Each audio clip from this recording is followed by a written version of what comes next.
Hello everyone, welcome back to another episode of Tech Basics. Today in this video, we are going to learn how to log in DC Lawyer.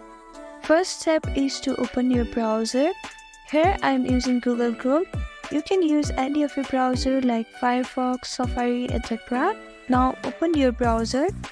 After opening your browser, click on the search engine and type in DC Lawyer.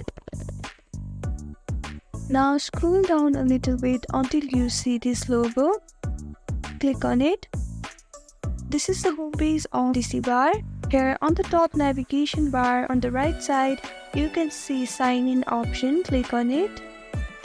Now you need your email address and password to log in, so type in your email.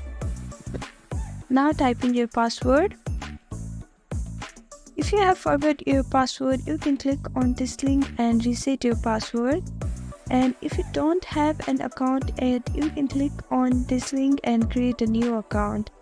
Now click on login, and these are the simple steps that you can follow to log in DC Lawyer.